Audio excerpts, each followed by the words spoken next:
ماشاءاللہ کیا خوب لکھا ہے۔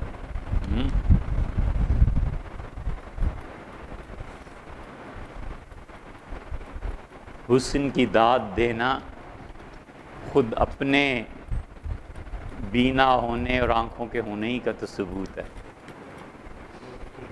ہاں ماشاءاللہ۔ جماعت کا وقت ہو جانے پہ امام سے پہلے مقتدیوں کا کھڑا ہو جانا یا امام کے مصلی پر آ جانے سے پہلے کسی مقتدی کا اقامت شروع کر دینا کیسا ہے؟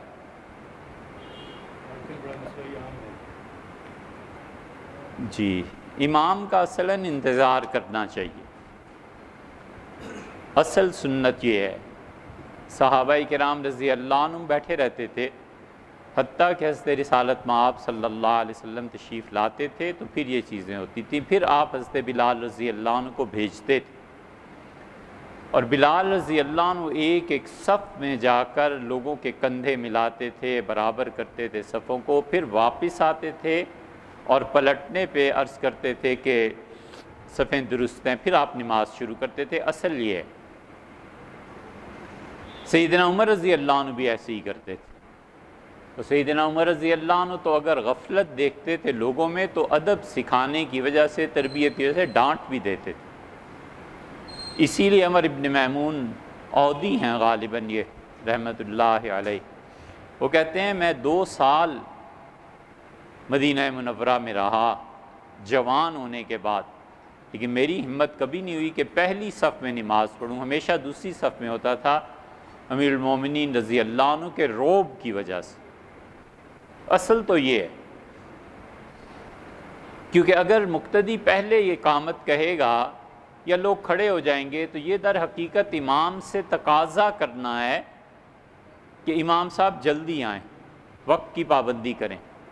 اب امام ہی معمول بنا لے کہ وقت پہ نہ آئے اور پابندی نہ کرے تو پھر اس کا علاج یہ ہے کہ کمیٹی یا جو انتظامیہ ان سے کہا جائے، خود سے نہ کیا جائے، کیونکہ آدمی مسائل کو کسی ترتیب سے حل کرے تو یہ زیادہ اچھا ہے۔ کمیٹی آخر کس لیے؟ ان سے کہا جائے کہ جی یہ شکایت ہے یا یہ بات ہے عرض کرنی ہے تو آپ امام صاحب سے کہیے۔ اگر یہ کہا جائے کہ حدیث چونکہ رسول اللہ صلی اللہ علیہ وسلم کے متعلق ہے تو یہ انہی کا مقام اور مرتبہ تھا، تو ایسے نہیں ہے۔ امامت در حقیقت رسول اللہ صلی اللہ علیہ وسلم ہی کی اقتداء ہے، واسطہ در واسطہ۔ تو امام کی عزت اور احترام یہ ضروری ہے۔ امام کو اتنا اختیار شریعت نے دیا ہے کہ جنازے کی نماز کا سب سے پہلا حق امام کا ہے۔ وجہ اس کی یہ ہے کہ اس کا مقتدی ہے نا، امام تو جانتا ہے نا اسے آنا جانا اٹھنا بیٹھنا، اس کا کردار، تو جنازے میں کیا دعا مانگے گا؟ جنازہ کوئی 2 منٹ میں پڑھ کے فارغ تھوڑے ہی کرنا ہے جیسے اب روایت چل پڑی ہے۔ جنازے میں ہمیشہ تیسری تکبیر کے بعد طویل وقفہ دعاؤں کے لیے ہونا بھی چاہیے اور ہوتا بھی ہے۔ یہی ہمارے حنفی فقہا کا مسلک ہے، باقی بھی سب یہی کہتے ہیں۔ حنبلیوں کے ہاں حرمین شریفین میں آپ نے جنازہ دیکھا ہو تو اتنے ہی لمبا پڑھتے ہیں۔ تو یہ وہ صورتحال ہے، اسی لیے منع ہے، اچھا یعنی نہیں سمجھا گیا، منع کا مطلب اچھا نہیں سمجھا گیا کہ امام مثلا عصر کے بعد یا فجر کے بعد تسبیحات پڑھ رہا ہے تو اگر کوئی مجبوری نہ ہو تو انتظار کرنا چاہیے کہ امام دعا کرے۔ اس کا ادب اور احترام یہی ہے کہ اس کے ساتھ دعا کے بعد جایا جائے۔ امام کو اپنے کو اکیلے چھوڑ دینا اور اٹھ کے چلے جانا یہ کوئی اچھی بات نہیں، مروت کے خلاف۔ امام کا اتنا حق ہے کہ جنازے کی نماز سب سے پہلا حق اس کا ہے۔ یہ جو چلے جاتے ہیں نا، کسی بزرگ کو بلا لیا، کسی اور کو بلا لیا کہ حضرت آپ جنازہ پڑھا دیں، بالکل ٹھیک ہے، وہ نیک بندے ہیں، آپ ان کا زیادہ عقیدہ ہے آپ کا کہ ان کی دعا قبول ہوتی ہے۔ انہیں بھی چاہیے کہ جو امام وقت امام مسجد کا اس سے پوچھ لیں کہ بھائی حق آپ کا ہے، آپ مجھے اجازت دیں، یہ ان کا ادب اور احترام ہی تو ہے۔ حتیٰ کہ بعض فقہا نے لکھا ہے کہ ولی میت کا جنازہ اگر امام مسجد کا پڑھ دے تو نہیں پڑھ سکتا، وہ کہتے ہیں حق ساقط ہو گیا، کیونکہ امیر المومنین بھی پڑھ دیں تو نہیں پڑھ سکتا، پھر اتنا زیادہ اس کا حق بنتا ہے۔ تو اصل چیز یہ ہے کہ امام کا لیکن امام کو بھی چاہیے کہ خود وقت کی پابندی کرے، یہ بہت ضروری ہے، بہت ضروری ہے۔ ہمارے یہاں اب یہ تاخیر کی وجہ ہے کہ اب نے عرض کیا کہ بجلی 1 بجے آتی ہے، تو 2 جمعے میں ایسے بھی ہوا کہ بجلی بعد میں آئی، لوگوں کی نماز خراب ہوئی، تو اب 2-4 منٹ تاخیر کرنا پڑتی ہے، وگرنہ اصل یہ ہے کہ امام کو بھی وقت مقرر کرنا چاہیے۔ سیدھی بات ہے جو ترمذی کی روایت میں آئی ہے حضور اقدس صلی اللہ علیہ وسلم کے متعلق کہ آپ کے ہر کام کا ایک وقت مقرر تھا۔ بس آدمی کو اپنی زندگی میں اوقات کا بڑا خیال رکھنا۔ حضور صلی اللہ علیہ وسلم کے متعلق پتہ تھا صحابہ کرام رضی اللہ عنہ کو کہ عصر کی نماز پڑھ کے آپ اپنی ساری بیویوں کے ہاں تشریف لے جاتے ہیں اور پوچھ لیتے ہیں کہ بھئی کوئی کام ہو، کوئی چیز ہو، کوئی مجھ سے بات کرنی ہو، بس 2-2 4-4 منٹ ہر حجرے میں گئے اور واپس تشریف لے آئے۔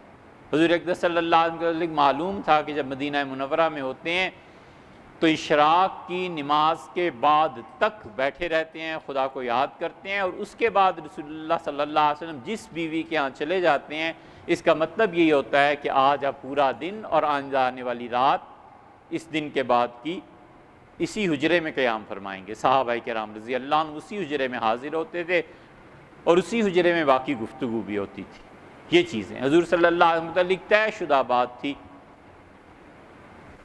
کہ آپ سوتے ہیں تو آپ کا کوئی نہ کوئی محافظ مقرر ہوتا ہے۔ ایک رات کو کوئی نہیں تھا تو رسول اللہ صلی اللہ علیہ وسلم نے خود سے فرمایا کہ آج رات میری حفاظت کے لیے کوئی ہے۔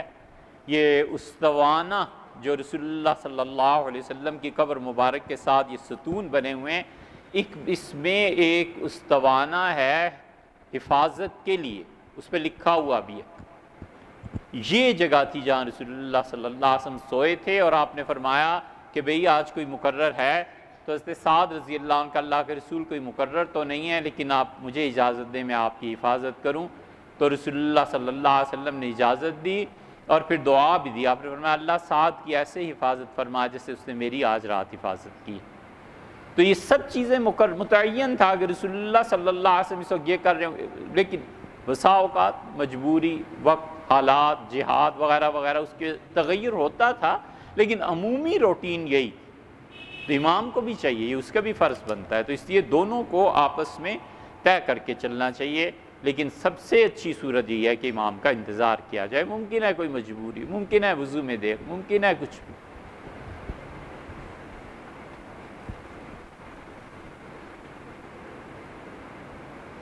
یہ دیکھیے آپ کے دوسرے سوال کا جواب خود ہی آ گیا۔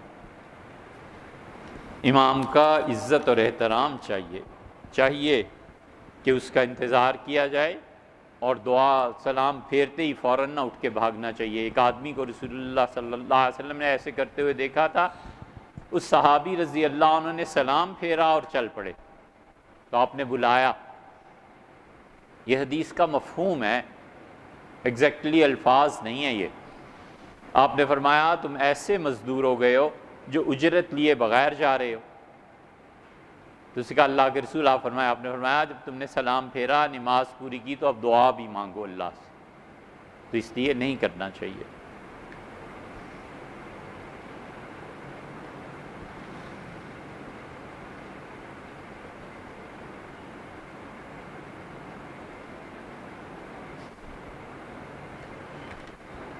بہت اچھا سوال ہے یہ، لیکن اس کا جواب ایک کتاب کو چاہتا ہے۔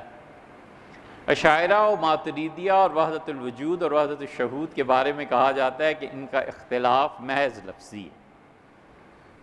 اشاعرہ اور ماتریدیہ کا جہاں تک تعلق ہے، کچھ مسائل میں ان کا اختلاف حقیقی ہے۔ 52 مسائل ہیں جس پہ اشاعرہ اور ماتریدیہ کا اختلاف۔ ہم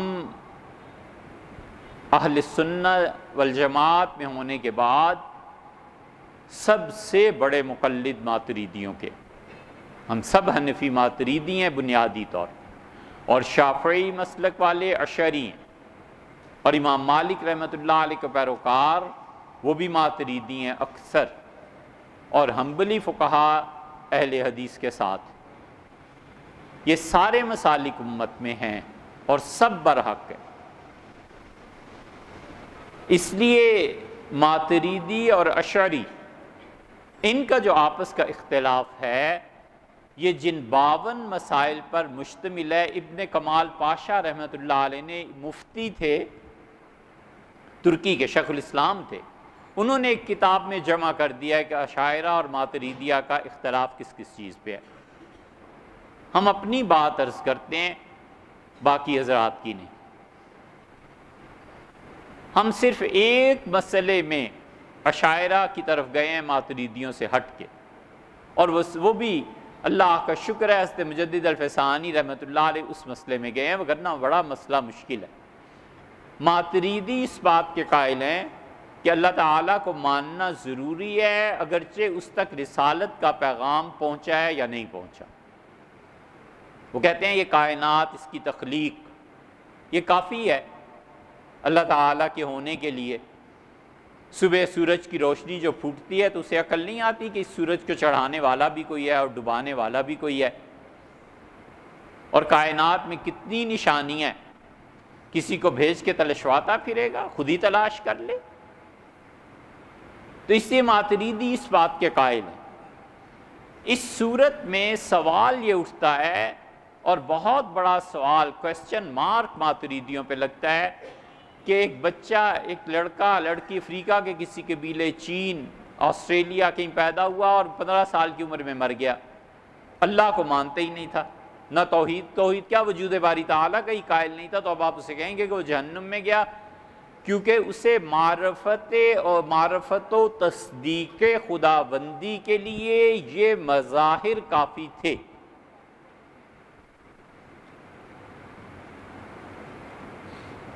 معرفت و تصدیق خداوندی کے لیے یہ مظاہر کافی تھے۔ اب وہ دولت ہے نہیں اس کے پاس، تو کیا وہ جہنم میں جائے گا؟ ماتریدی کہیں گے ہاں۔ اشاعرہ کہتے ہیں نہیں، اشاعرہ کہتے ہیں کہ اللہ تعالیٰ کی ادنا سے ادنا معرفت حاصل کرنے کے لیے بھی ذات خداوندی کا پیغام ضروری ہے۔ وہ کہتے ہیں پیغام ہی نہیں پہنچا، اس لیے اللہ کی معرفت بر بنائے عقل ہے یا اللہ کی معرفت بر بنائے شریعت ہے؟ اشعری اس طرف گئے ہیں کہ بر بنائے شریعت ہے۔ یہ ہے وہ ایک واحد مسئلہ جس میں ہم ادھر سے نکل کے ادھر گئے ہیں، وگرنہ ہم پکے ماتریدی ہیں، اور ماتریدیوں کو اللہ جزائے خیر دے بہت زبردست مقام پہ تھے۔ اشاعرہ نے جتنی اجتہادی طور پر خطا کیا، ماتریدیوں نے اتنی نہیں کی، اس لیے کہ اشاعرہ کا مقابلہ تھا معتزلہ سے، بغداد میں، عراق میں ہم ٹھونک کے لڑے ہیں معتزلہ کے مقابلے میں، اور ماتریدی جو تھے بالکل الگ سمرقند میں تھے۔ امام الہدیٰ ابو منصور ماتریدی رحمۃ اللہ علیہ سمرقند میں تھے، 333 ہجری میں حضرت کا انتقال ہوا ہے۔ ماترید ایک محلہ تھا، اس محلے کی طرف ان کی نسبت ہے۔ امام ابو منصور ماتریدی رحمۃ اللہ علیہ جیسا ڈوب جانے والا علم کلام میں کون پیدا ہوا ہے؟ اور اصل بات یہ ہے یہ بڑی نازک بات، سمجھے کوئی تو سمجھے، نہیں تو فتویٰ لگے گا۔ اللہ تعالیٰ کی معرفت کے لیے یہ کافی تھا کہ حضور اقدس صلی اللہ علیہ وسلم کا پیغام پہنچے، بس۔ صحابہ کرام رضی اللہ عنہ اسی پہ جیے۔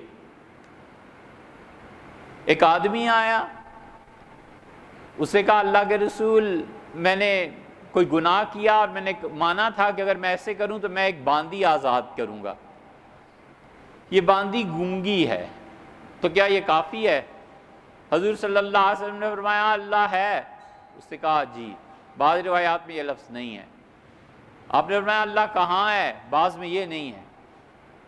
چونکہ سائیڈز، سمتیں، جہات سب سے افضل اوپر کو مانا جاتا ہے نا، دائیں بائیں آگے پیچھے اوپر نیچے، اور انہیں میں 4 چوراہے آپ اور بھی نکالنے تو سب جہتوں سے افضل اوپر کو مانا جاتا ہے۔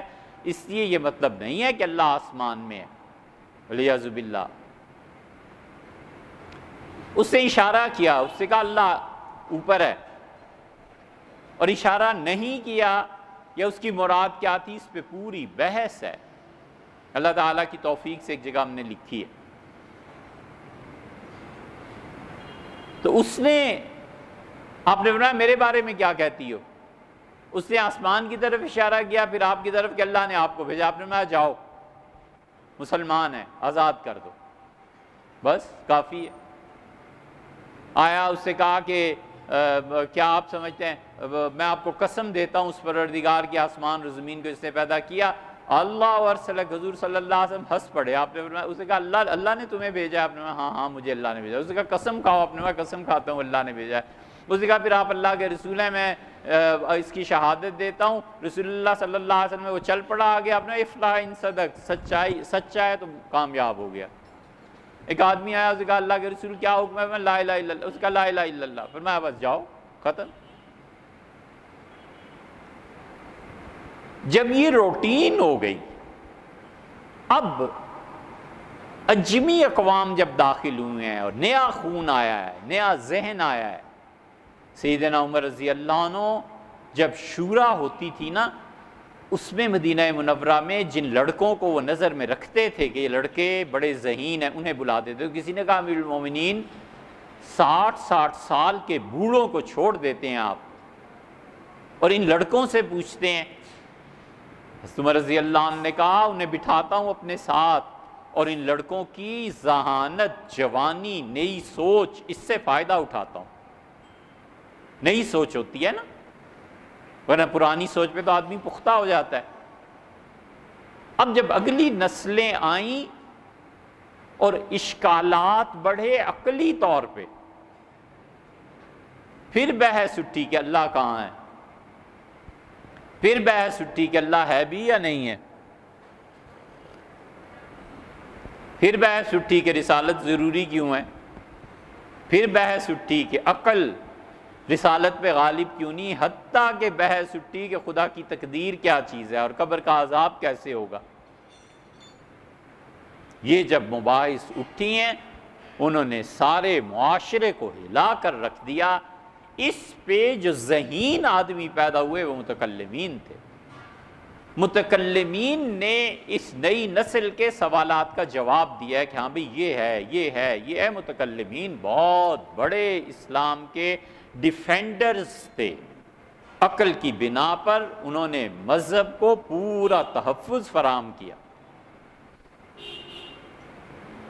متکلمین 1-2 صدی چلتے رہے۔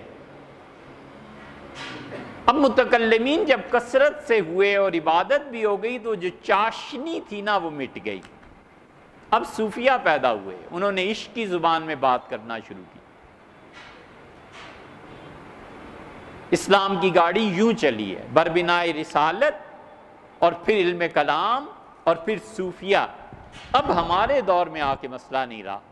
ہمارے دور میں نہ علم کلام کی کوئی باتیں رہی ہیں، لوگ پڑھتے نہیں ہیں، نہ عشق اور محبت کی باتیں رہی ہیں۔ اب کون سی آپ کے پاس چیز ہے جس کی بنا پر آپ غیر مسلموں کو یا اپنی اگلی نسل کی گمراہی کو روک سکتے ہیں؟ آپ کے پاس کچھ نہیں ہے، آپ خالی ہیں۔ چیلنج درپیش ہے، اسی لیے تو اگلی نسلیں اسلام پہ عمل نہیں کرتی۔ وہ کہتی ہیں کیا ہے، مولوی صاحب کی بات اس لیے سن لیتی ہیں کہ ادب کی وجہ سے، یا دل میں ہنستے ہیں کہ مولوی صاحب 10 تقریریں تم نے یاد کی، ہر جمعے کو یہی جھک مارنی پڑتی ہے، جب عربی کا خطبہ سناؤ گے تو آ جائیں گے جمعہ پڑھنے کے، اور وہ بھی نہیں کوئی آتا۔ وہ کہتے ہیں یار مولوی صاحب سے زیادہ سیاست ہم جانتے ہیں، چھوڑو۔ اس لیے کہ آپ کے پاس کوئی آدمی نہیں رہے جو اتنے اٹریکٹیو ہوں، اپنی بات کا ڈھنگ اور سلیقہ جانتے ہوں کہ وہ دعوت دے سکیں اور لوگ جم کے بیٹھ کے سنیں۔ یہ نہیں ہے کہ زمین بنجر ہو گئی ہے، بات یہ ہے کہ آپ کا بیج زرخیز نہیں رہا۔ مان جائیں نا، جبرن نہیں، حقیقت پہ غور کر۔ اس لیے اشاعرہ اور ماتریدیہ وحدت الوجود اور وحدت الشہود کے بارے میں اور تو اور شاہ ولی اللہ رحمۃ اللہ علیہ مکتوب ایک لکھا ہے، مدنی خط جو ہے ان کا، حضرت رحمۃ اللہ نے کوشش کی ہے کہ اس بات کو ثابت کریں کہ وحدت الوجود اور شہود کا اختلاف لفظی ہے، حقیقی نہیں۔ اور ان کے اس مسلک کی تائید ان کے صاحبزادے شاہ رفیع الدین صاحب رحمۃ اللہ علیہ کی، ان کے بیٹوں میں شاہ رفیع الدین صاحب رحمۃ اللہ علیہ کو جتنی قدرت حاصل ہے اس پہ بھائیوں میں کسی کو نہیں۔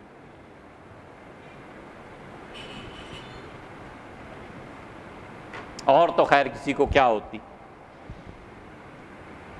لیکن حقیقت یہ ہے کہ یہ لفظی اختلاف نہیں ہے۔ آدمی خود تصوف کے ان مراحل سے جو بھی گزرتا ہے نا، اللہ تعالیٰ کی توفیق سے اس پہ کھلے کہ وجود کی وحدت کیا ہے اور وجود کی حقیقت کیا ہے، اور اس سے بھی بڑی نعمت کبریٰ اس پہ کھلے کہ وجود اور موجود میں کیا فرق ہے۔ جب وجود اور موجود کے فرق پر مراقبات وہ کرتا ہے نا، پھر اس پہ نکلتا ہے، یہ حاصل نکلتا ہے کہ وحدت الشہود کیا ہے اور وجود کیا ہے۔ وحدت الشہود اتنی بڑی چیز ہے کہ حضرت خواجہ باقی باللہ رحمۃ اللہ علیہ کو وفات سے پہلے چند دن پہلے کہتے تھے وجود کی وحدت ایک تنگ کوچہ اور گلی ہے اور اصل شاہراہ کہیں اور ہے۔ پھر انتقال فرما گئے۔ پھر حضرت مجدد الفسانی رحمۃ اللہ علیہ نے وحدت الشہود کو جم کے بیان کیا ہے۔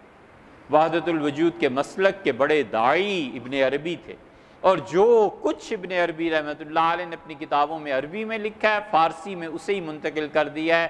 مثنوی میں معروم بڑے داعی ہیں وحدت الوجود کے، وحدت الوجود کے تو وہ معاشق مر گئے ہیں وحدت الوجود پہ۔ علاء الدولہ سمنانی تھے، سمنان ایران کا ایک گاؤں ہے، سب سے پہلے غالباً انہوں نے خط لکھے ہیں وحدت الشہود پہ۔ وحدت الشہود پہ انہوں نے خط لکھے، مگر جب ان پہ منازل کھلی ہیں تو ڈر گئے۔ انہوں نے وحدت الشہود پہ لکھا اور انہوں نے اپنے خلفاء سے کہا کہ ہندوستان جاؤ اور وہاں کے صوفیہ سے تصدیق کراؤ۔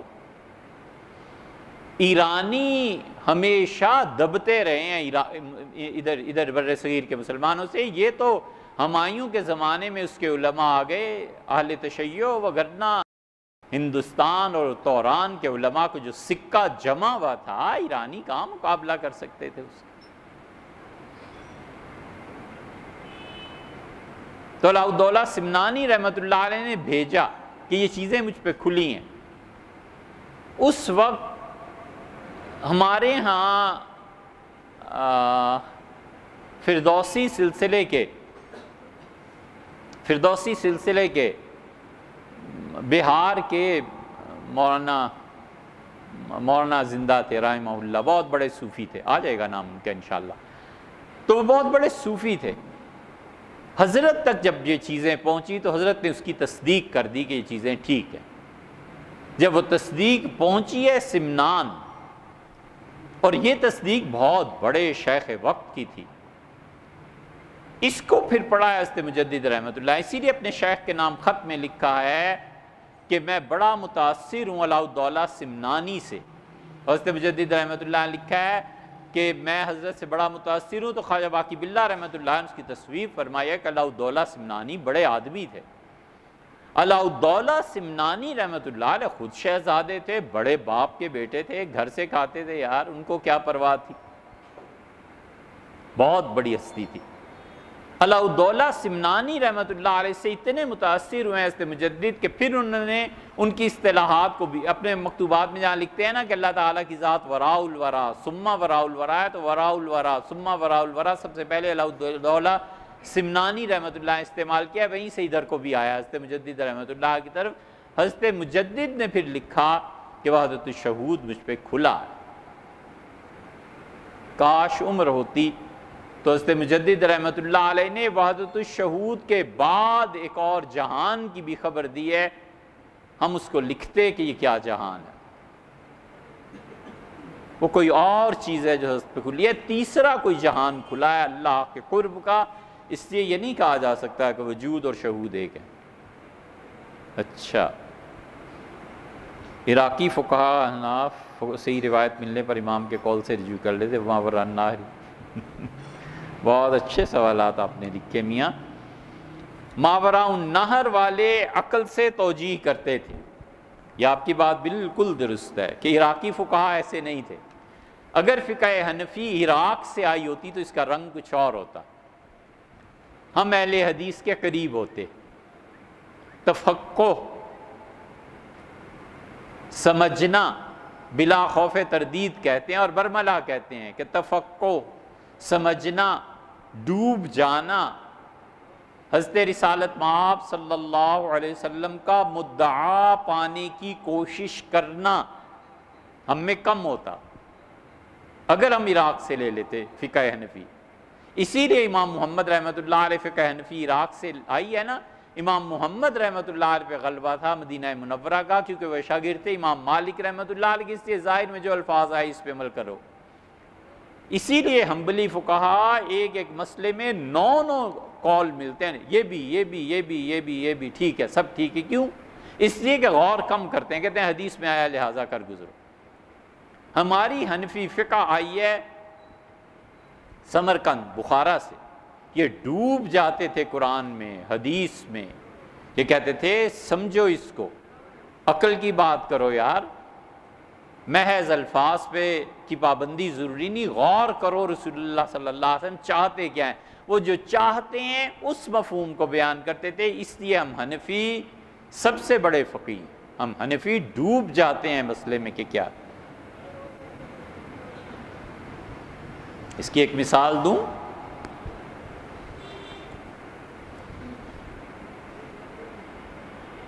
بڑی نازک مثال ہے لیکن شاید ریکارڈ میں آ جائے، کبھی کوئی اسے سنے تو اللہ تعالیٰ اس کے لیے کوئی آسان کرے۔ بات عام لوگوں کی نہیں ہے۔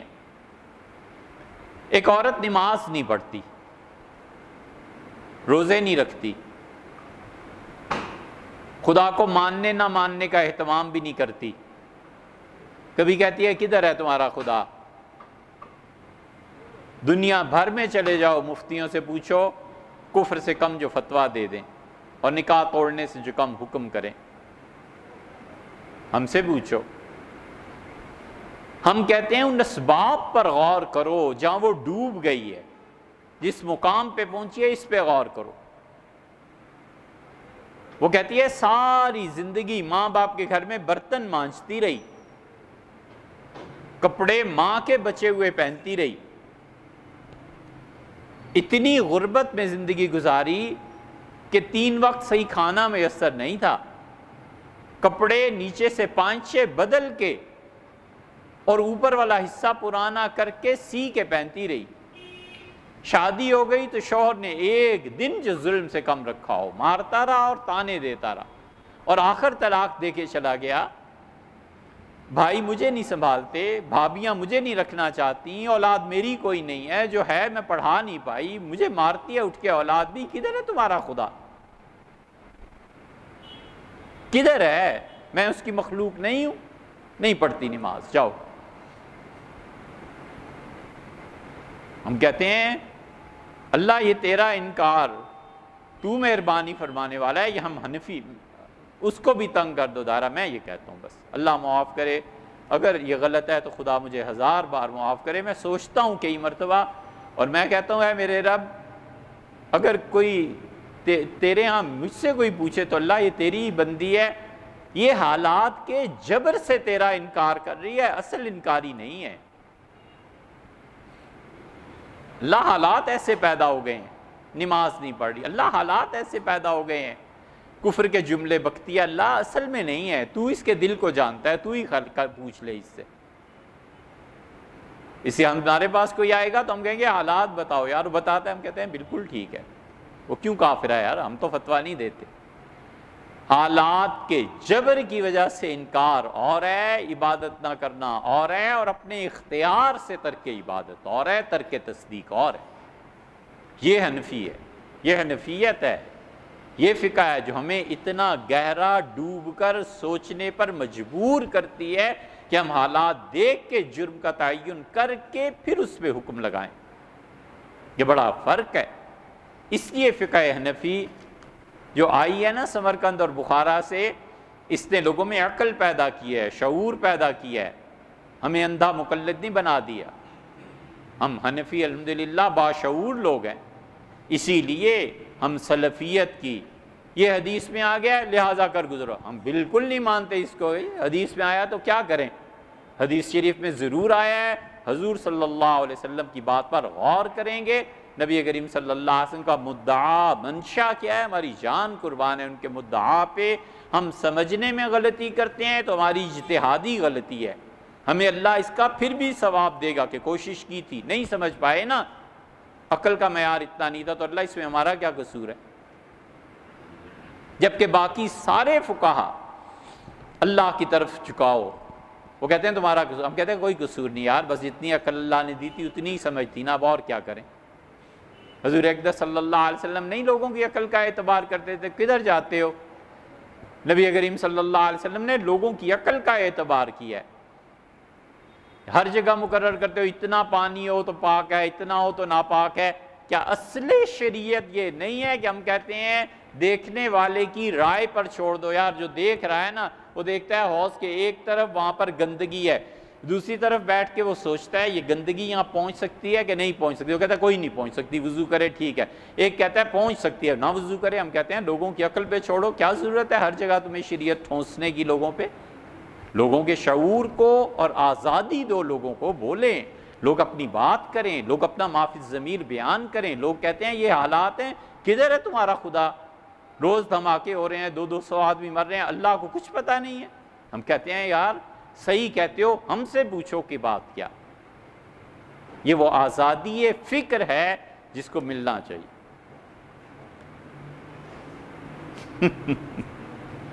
فسق اور فتنے کے اس دور میں بندے سے اللہ کا بندہ بننے کا آسان ترین کلیہ بتا دیجئے۔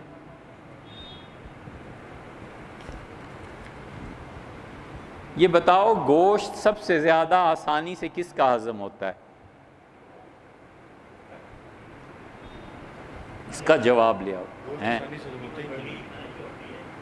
گوشت آسانی سے ہضم نہیں ہوتا، ملتا نہیں ہے، پٹھان زیادہ کھاتے ہیں۔ ہضم کون سا گوشت سب سے جلدی ہضم ہوتا ہے؟ بکرے کا۔ اب اگلی نسل کہتی ہے چکن کا۔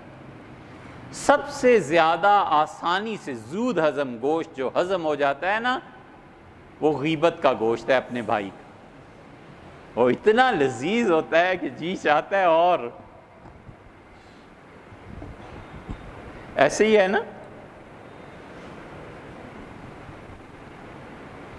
غیبت جب کر رہا ہوتا ہے نا تو جتنی آسانی سے یہ گوشت ہضم ہوتے دیکھا ہے اور پھر اس کی طلب دیکھی ہے، یقین مانیے ہمیں تو آج تک نہیں نصیب ہوا کہ کوئی اور گوشت اس سے لذیذ۔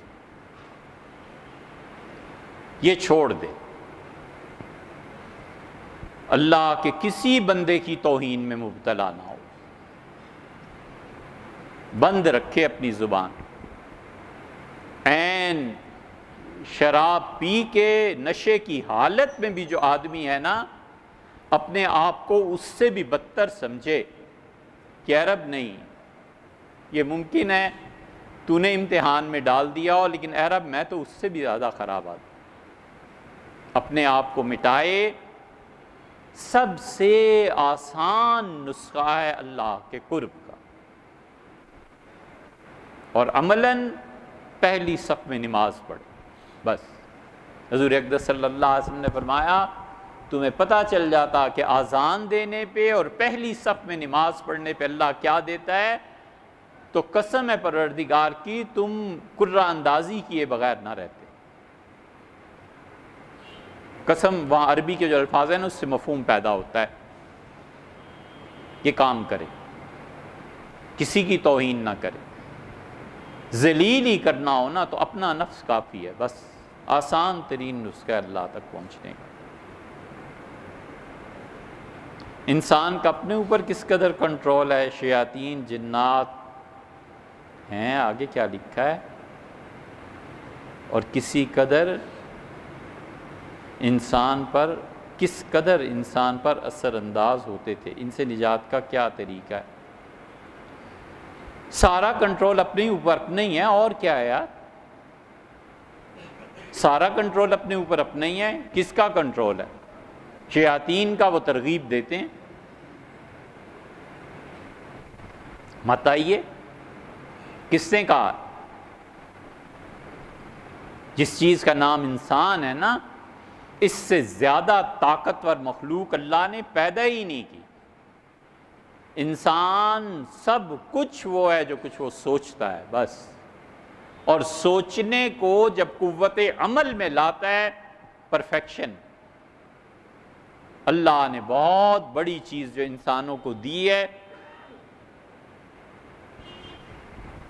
وہ سوچ ہے اور پھر قوت اظہار ہے۔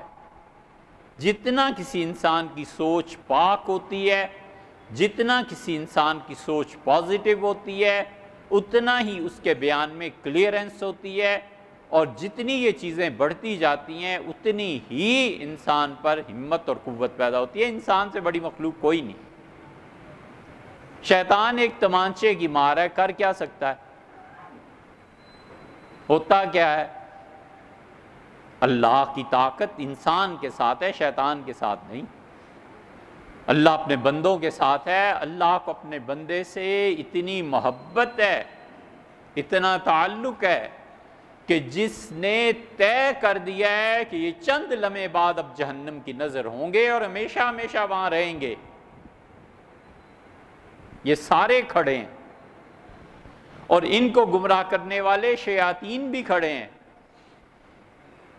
اور خدا کو پتہ ہے یہ میرے نافرمان ہے، خدا کو پتہ ہے میں نے انہیں جہنم دے دیا، اس کے باوجود وہ ان کے لیے کہتا ہے ان شیطانوں سے اَزَلَلْتُمْ عِبَادِي هَؤُلَاءِ أَمْ هُمْ ضَلُّوا السَّبِيلَ، میرے ان بندوں کو تم نے گمراہ کیا تھا، بتاؤ یہ خود ہی گمراہ ہو گئے تھے۔